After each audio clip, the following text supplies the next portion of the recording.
Hi, everyone. All right. So today we are going to be reading First Nephi chapter 3.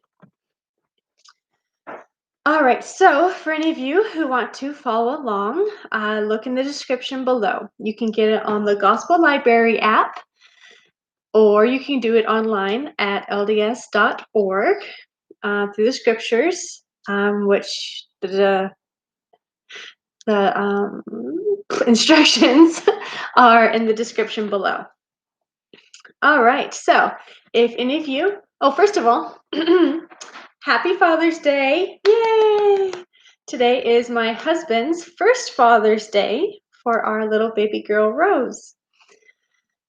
All right, so if you would like to comment, anything is definitely more than willing to be said. I love interaction.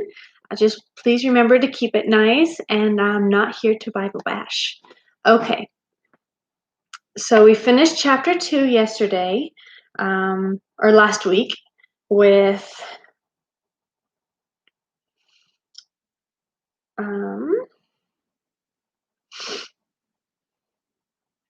them in traveling in the wilderness. So now we are in chapter 3, and here is the chapter heading. It says, Lehi's sons returned to Jerusalem to obtain the brass plates. Laban refuses to give the plates up. Nephi exhorts and encourages his brethren.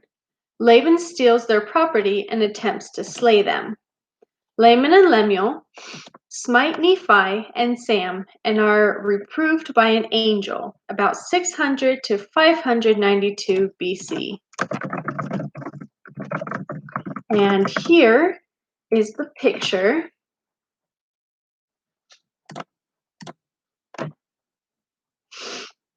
I guess it's more of a video that is showing. We have videos on it. You can view the video on both the app and online. Okay, verse 1.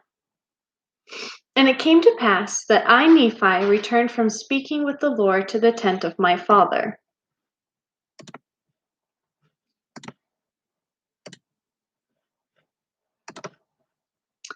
And it came to pass that he spake unto me, saying, Behold, I have dreamed a dream, in the which the Lord hath commanded me that thou and thy brethren shall return to Jerusalem.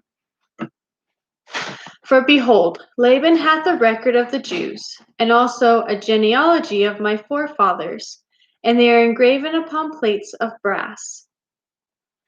So basically a record, so a journal. There's a journal of his forefathers, of his genealogy, that he wants his sons to go back and get from King Laban. Verse 4. Wherefore, the Lord hath commanded me that thou and thy brothers should go unto the house of Laban, and seek the records, and bring them down hither into the wilderness. And now, behold, my brothers murmur. Here they go again. Saying, It is a hard thing which I have required of them. But behold, I have not required it of them, but it is a commandment of the Lord. Therefore, go, my son, and thou shalt be favored of the Lord, because thou hast not murmured. So Nephi didn't murmur, but his brothers, Laman and Lemuel, did. And it came to pass that I, Nephi, said unto my father, I will go and do the things which the Lord hath commanded. For I know that the Lord giveth no commandments unto the children of men, save he shall prepare a way for them, that they may accomplish the thing which he commanded them. So Nephi, instead of complaining about how difficult the task would be, recognized that it was from God and recognize that, if God's going to ask me to do this, he's going to make a way for it to happen. Verse 8. And it came to pass that when my father had heard these words, he was exceedingly glad, for he knew that I had been blessed of the Lord.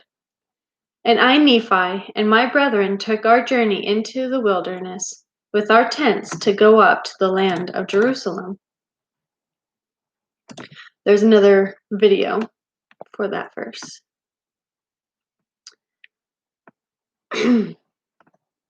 And it came to pass that when we had gone up to the land of Jerusalem, I and my brethren did consult one with another, and we cast lots, who of us should go into the house of Laban. So it's like rock, paper, scissors, but in olden times. Or basically, it's like drawing the short end of the straw.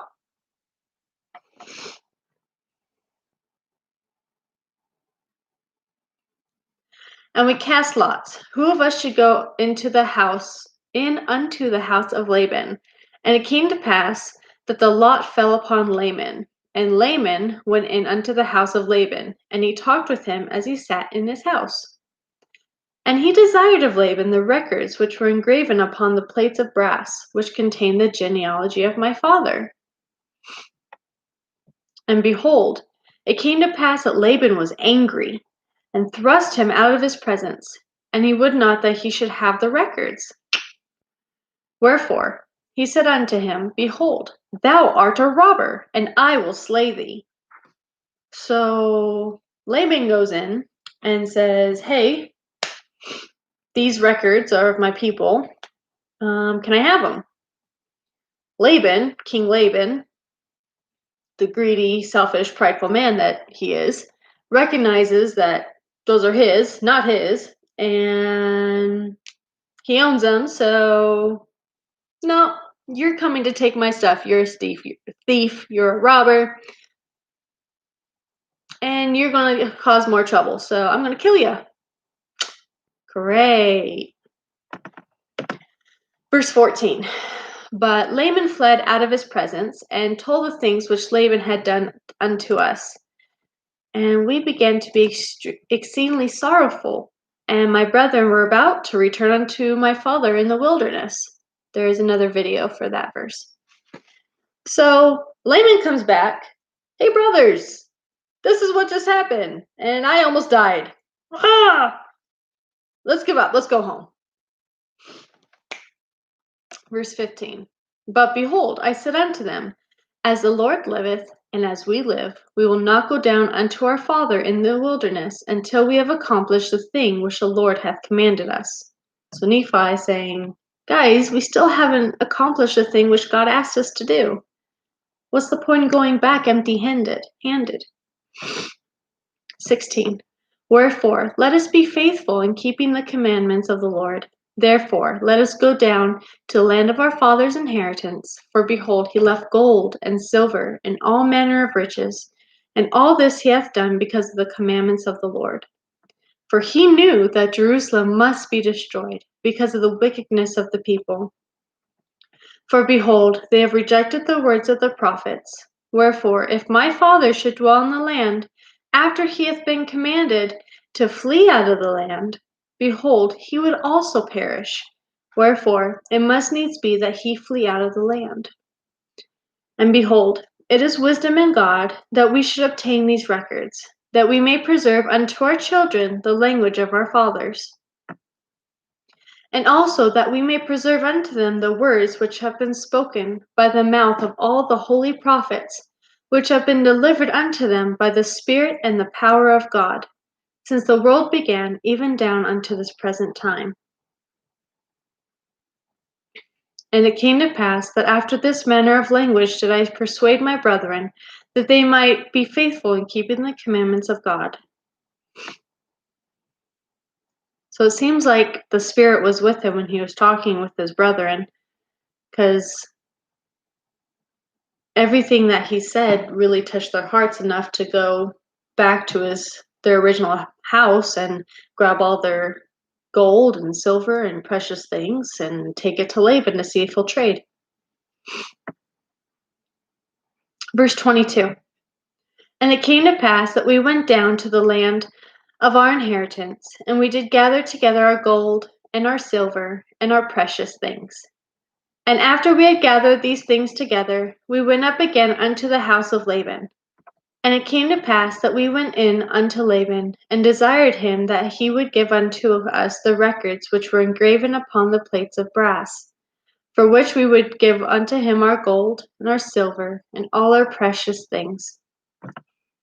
And it came to pass that when Laban saw our property, that it was exceedingly great, he did lust after it, insomuch that he thrust us out, and sent his servants to slay us, that he might obtain our property. Told you, he's selfish, prideful, and saw all the goods. Why trade when I just can have both? So he went to have his guards slay the boys and kept all the goods. Tisk tisk. All right.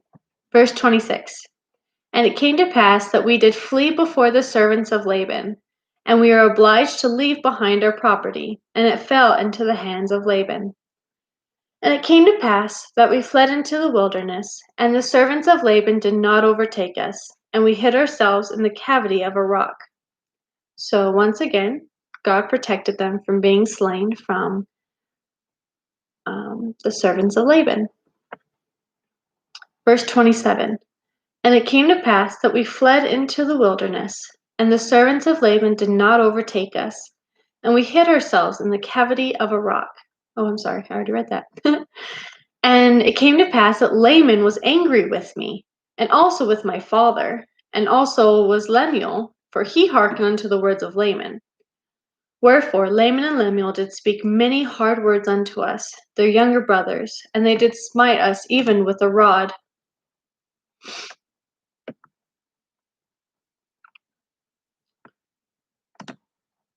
And there's a video for that verse. So they were both pretty angry with them because they just lost all their property. They're going to the wilderness. You've lost everything. And Nephi is like still trying to get the plates. And it says they did smite us even with a rod. So I'm assuming Sam is included in that because he was following Nephi. And so bam, bam, bam, bam, bam, time to beat him up. All right, verse 29. And it came to pass, as they smote us with a rod, behold, an angel of the Lord came and stood before them. And he spake unto them, saying, Why do ye smite your younger brother with a rod? Know ye not that the Lord hath chosen him to be a ruler over you? And this because of your iniquities. Behold, ye should go up to Jerusalem again, and the Lord will deliver Laban into your hands.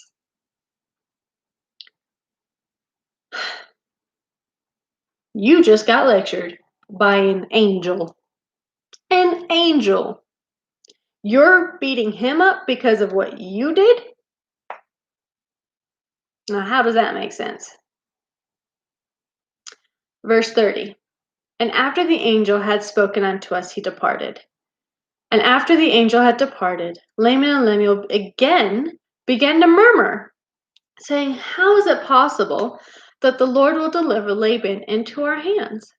Behold, he is a mighty man, and he can command 50. Yea, he can slay 50. Then why not us? Really, guys? Really? Come on. You just talked with an angel, and you're already doubting again? Come on. All right, chapter 4. Chapter heading says, Nephi slays Laban at the Lord's command, and then secures the plates of brass by stratagem. Zoram chooses to join Lehi's family in the wilderness, about 600 to 592 BC, so before Christ. All right, verse 1, which has a video for it too. And it came to pass that I spake unto my brethren, saying, Let us go up again unto Jerusalem, and let us be faithful in keeping the commandments of the Lord. For behold, he is mightier than all the earth. Then why not mightier than Laban and his 50, or even than his tens of thousands? Therefore, let us go up. Let us be strong, like unto Moses. For he truly spake unto the waters of the Red Sea, and they divided hither and thither. And our fathers came through out of captivity on dry ground. And the armies of Pharaoh did follow, and that were drowned in the waters of the Red Sea. Now behold, ye know that this is true. And ye also know that an angel has spoken unto you. Wherefore can ye doubt? Let us go up. The Lord is able to deliver us, even as our fathers, and to destroy Laban, even as the Egyptians.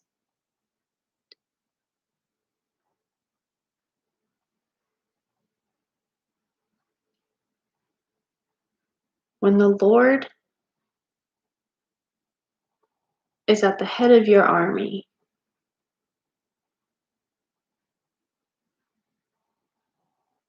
how can you doubt that you'll win?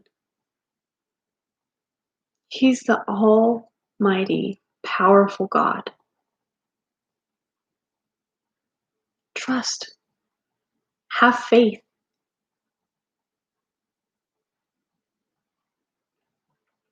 Verse 4. Now when I had spoken these words, they were yet wroth, and did still continue to murmur. Nevertheless, they did follow me up until we came without the walls of Jerusalem. This just goes to show that seeing isn't believing. You have to have it in your heart.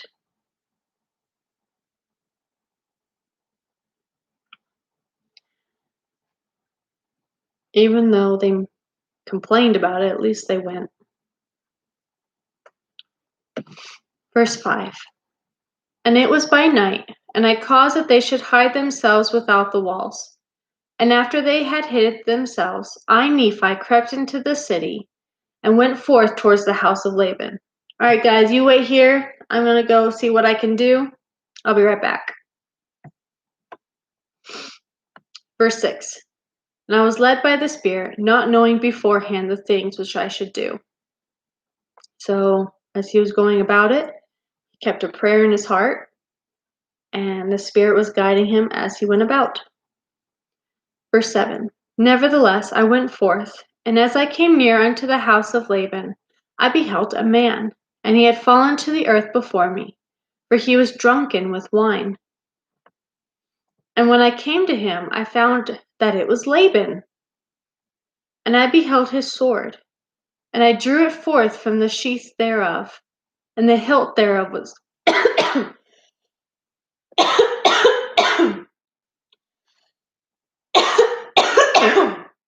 oh, excuse me, that came out of nowhere.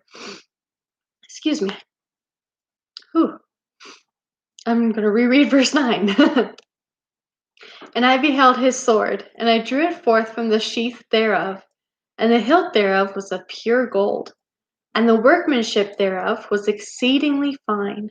And I saw that the blade thereof was of the most precious steel. So he came up, found Laban drunk on the ground, just laying there, and he took his sword out and was looking at it and recognized how great a quality it was. Verse 10. And it came to pass that I was constrained by the Spirit that I should kill Laban. But I said in my heart, never at any time have I shed the blood of man. And I shrunk and would that I might not slay him. Whew. Can you imagine? Never in your life have you killed anybody or ever wanted to or even came close to killing someone. But all of a sudden, you're being told by God to kill this man. Yikes, I'd be scared too. I'd shrink and be like, what? Huh? Uh-uh. No, I don't want to be a murderer. I don't want to kill somebody. Verse 11. And the Spirit said unto me again, Behold, the Lord hath delivered him into thy hands. Yea, and I also know that he had sought to take away mine own life. Yea, and he would not hearken unto the commandments of the Lord. And he also had taken away our property. And it came to pass that the Spirit said unto me again, Slay him, for the Lord hath delivered him into thy hands. Behold, the Lord slayeth the wicked, to bring forth his righteous purposes. It is better that one man should perish, than that a nation should dwindle and perish in unbelief. So he's saying, God gave you him. This is his way of providing, of making the commandment he's given you possible. Kill him. It's better that one man should perish than a whole nation dwindle in unbelief.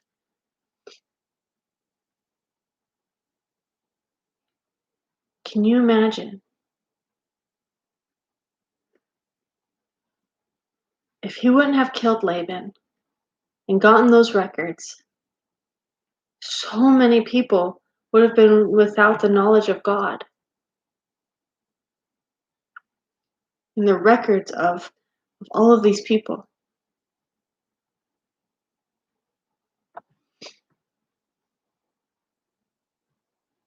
Verse 14. And now, when I, Nephi, had heard these words, I remembered the words of the Lord which he spake unto me in the wilderness, saying that inasmuch as thy seed shall keep my commandments, they shall prosper in the land of promise. Yea, and I also thought that they could not keep the commandments of the Lord according to the law of Moses, save they should have the law. How can you keep something you don't know about? Verse 16.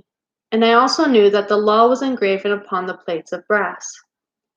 And again, I knew that the Lord had delivered Laban into my hands for this cause, that I might obtain the records according to his commandments.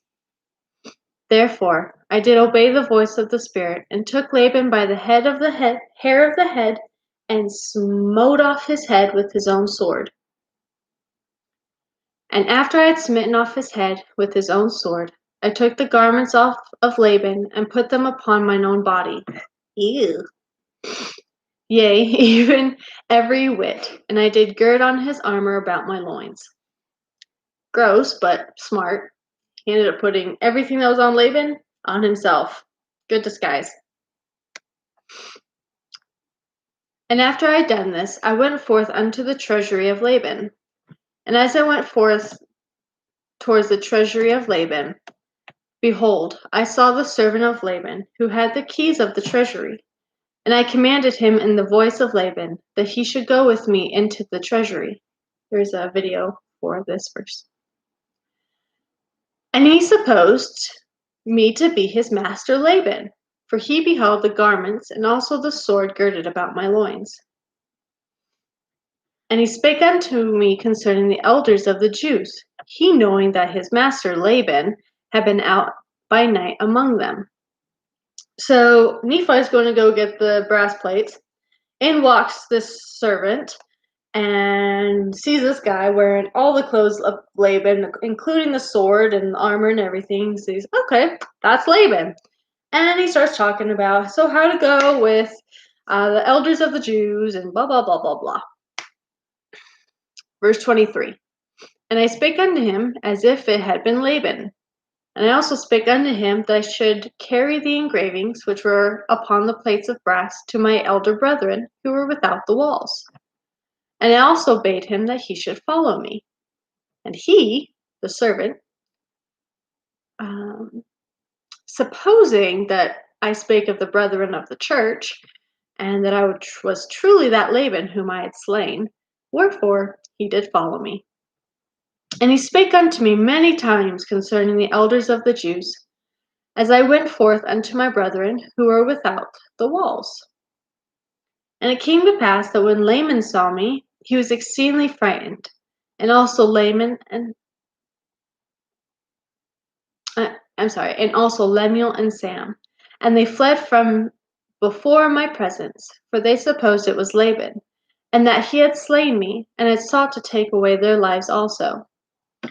So one kind of cool thought here. Nephi spoke to the servant. Now the servant, he knows Laban. He's talked with Laban. He knows Laban's voice. Nephi spoke. He has a different voice than Laban. So that must mean that God made Nephi's voice sound like Laban's voice to the servant in order to protect him and get the brass plates. How cool is that? What? Okay. So now they came out to the wall. The brethren see them coming. They're thinking it's Laban and the servant. Yikes! And so they start running. Verse 29. And it came to pass that I called after them, and they did hear me. Wherefore they did cease to flee from my presence. And it came to pass that when the servant of Laban beheld my brethren, he began to tremble, and was about to flee from before me, and return to the city of Jerusalem. So now Nephi sounds like Nephi. Verse 31. And now I, Nephi, being a man of large in stature, and also having received much strength of the Lord, therefore I did seize upon the servant of Laban, and held him, that he should not flee. And it came to pass that I spake with him, that if he would hearken unto my words, as the Lord liveth, and as I live, even so that if he would hearken unto our words, we would spare his life. So he made him a promise, and back then, a man's word was everything. He says, if you listen to us, you come with us, we will spare you. We will let you be with us.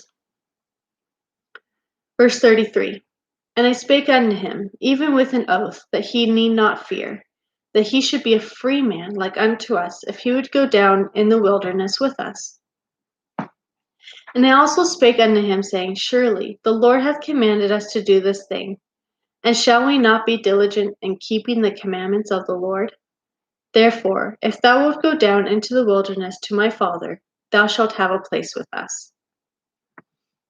And it came to pass that Zoram, the servant, did take courage at the words which I spake. Now Zoram was the name of the servant, and he promised that he would go down into the wilderness unto our father. Freedom! Yea, and he also made an oath unto us that he would tarry with us from that time forth. Now we were desirous that he should tarry with us for this cause, that the Jews might not know concerning our flight into the wilderness, lest they should pursue us and destroy us. And it came to pass that when Zoram had made an oath unto us, our fears did cease concerning him. Again, that's when a man's word meant everything. And verse 38. And it came to pass that we took the plates of brass and the servant of Laban, and departed into the wilderness, and journeyed unto the tent of our father. Wow, what an intense experience. When you don't succeed, try again. It just goes to show that, God's not going to let you fail if he tells you to go do something. It might not work the first, second, third, even 10th time. But if you trust him, he's going to provide a way. Trust our Heavenly Father. And don't forget to wish him a happy Father's Day as well. All right, everyone. Thanks for everyone who watched, and I hope everybody has a wonderful and very happy Father's Day. And next Sunday, we will read chapter 5 about them coming back to their families. So Again, thank you everyone for watching. If you have any more comments or questions, don't hesitate to comment, and I will do my best to get back to you. All right, everyone. Thanks. Bye.